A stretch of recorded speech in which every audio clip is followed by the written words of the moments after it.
Blazing Vortex is on the horizon, and I want to talk about a nice little OCG concept of something that came across my desk recently, because I think that this deck is really freaking cool, especially in combination with what you've seen Ryan Ortiz actually play more recently at the Extravaganza. So first thing I gotta say here is make sure you're freaking subscribed to the channel so you guys don't miss out on any of these deck profiles, all right? Deck profile information is very, very important, all right? So hitting that subscribing button, make sure that you don't miss out on any of it. All right, so what are we doing with this deck, and why is it important to look at this? So previously, Ryan Ortiz played a live twin variant of this deck for the Extravaganza, and he got 60 or top 64 with it. And a lot of players have been kind of looking at that mold and going, all right, you know, we have some cool little options and things that we could do with this deck.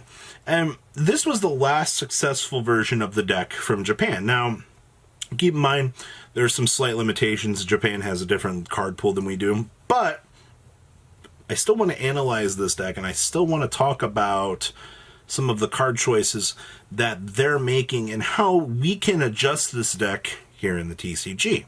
All right, so we're going to walk through that. We're going to talk about some of this stuff.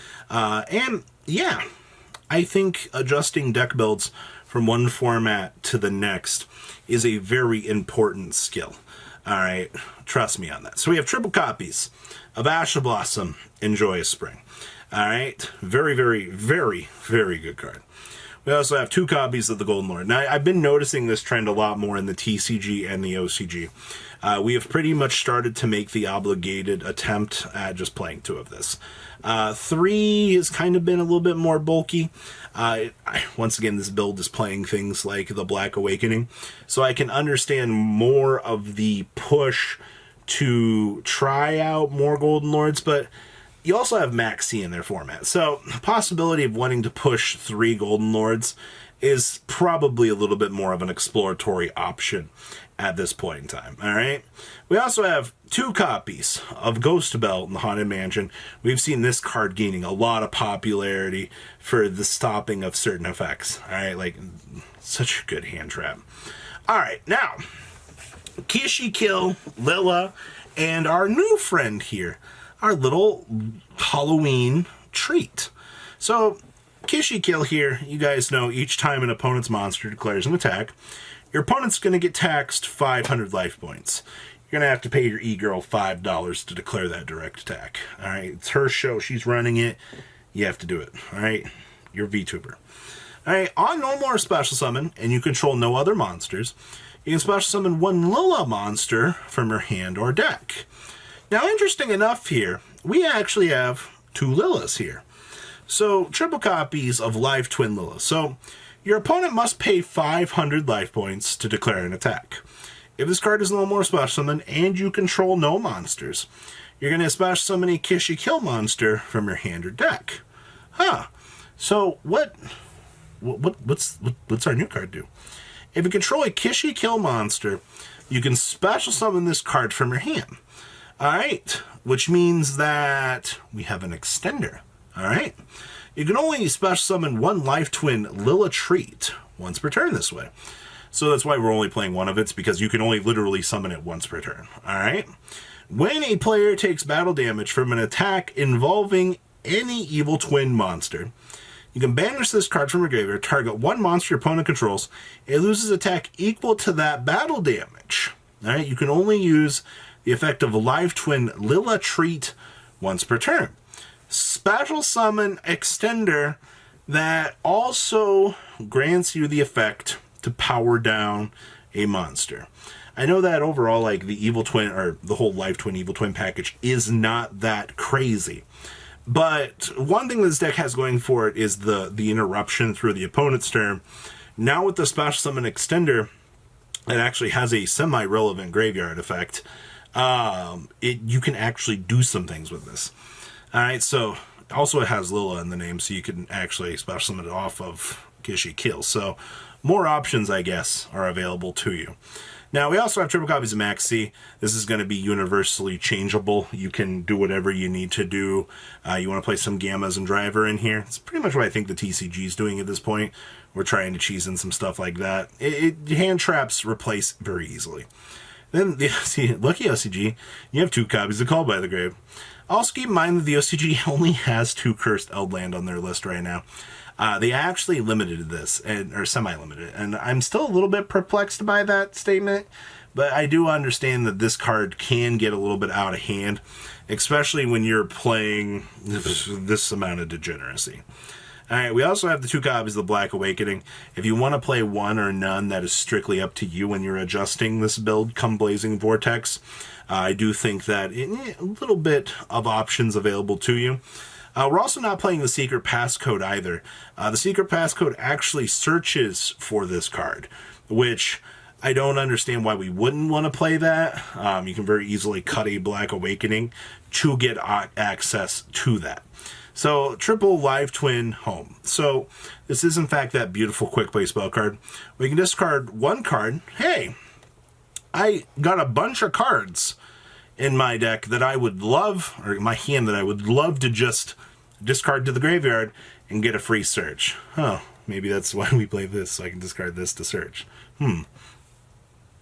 Big brain plays, by the way. So we discard a card, special summon a Kill monster, a little monster, from the deck.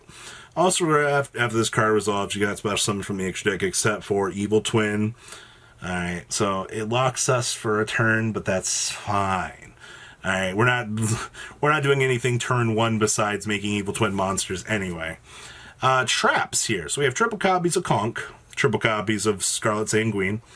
We're also playing the 1 golden land forever, so this is going to be a negator. We also only have 1 Haguero. You're definitely going to want to play more Haguero if you're trying to adjust this to a more metagame-esque build, because Haguero is a very good card, right? You're not trying to play 1 of this, right? We're trying to play multiples of our good cards. We have 1 Imperial Order. Now, this I could understand, all right? So, turn 2, you set up your interruption here through this board, and you set up an Imperial Order backing it with some Solemns. You're going to be in a pretty good game state position. Speaking of, we have triple Solemn Strike and triple Solemn Judgment. These are going to basically hold down the fort for you and make sure that, hey, I see you over there, Duelist. I hope you're ready to have a bad time as I have my massive back row negates. All right, it's basically what this deck does. It's control that climbs up any mini Link Engine. Extra deck down here, we have 1 Vampire Sucker. That's kind of cute, I guess. We also have the 1 Unchained Abomination. Which one of these things locks you into... Something locked you into Fiend in the previous build, and I can't remember. Actually, I think it's our Link monsters. Except for Fiend monsters. Yep. So your extra deck does get locked, but luckily this is a Fiend, so we can navigate this. Link Spider, because Nibiru token. 1 Unicorn. Also, this thing's a Fiend, so we can actually make this on the follow-up. 1 Griffin, also a Fiend. Alright, and then Lila here. So, if this card is special summoned and you control a Kill monster, you can target a card on the field and destroy it. During the main phase, if you do not control a Kill monster, quick effect, you can special summon a Kill monster from graveyard. And you cannot special summon monsters from the extra deck for the rest of the turn except for Fiend monsters. So this is what locks you. So we can actually use this effect to summon the Kill. Kill here says that we'll draw a card on her special summon. This one, Kill here, if we do not control the Lila monster, we can special summon the Lila monster, and then the Lila monster can pop. So the cool thing is, we'll set up, put this into the graveyard, have the Kill ready to special summon the Lila monster during the opponent's turn for the interruption and the pop. It is actually really good, alright? Do not underestimate these two. They are very good combo pieces. We have 1 copy of the Soldier of Chaos, because he's busted in this deck. 1 access code, 1 Gustav, 1 Gotchi. Remember, Gotchi protects itself so that you can make the Zeus. We have triple copies of Lancia, 1 Pankratops, 1 Droll, 1 Ogre, 1 Feather Duster, 2 Lightning Storm, 2 Anti-Spell Fragments, a Storming Mirror Force, and triple copies of Torrential Tribute. Wrapping up, guess what, baby? A nice little list that you can actually play come out with the Blazing Vortex release here. So this is a nice little Blazing Vortex preview for everybody. So guys, make sure you are subscribed, that way you guys don't miss out on more awesome content from, well, I can't even say I'm the blue shirt man today. Alright guys, I'll see you guys later in the day for some more cool stuff. Peace out guys. Have a good rest of your day. Thank you, patrons, for making the ride never truly end. Without you guys' support, well, I would probably be doing Truffle Shuffle videos for a living. Guys, please check out VanCall40 for all of your Cardfight Vanguard content brought to you by MCall40. And if you are looking to pick up singles, check out mcallgames.com for your trading card game needs. Thanks for watching, everybody.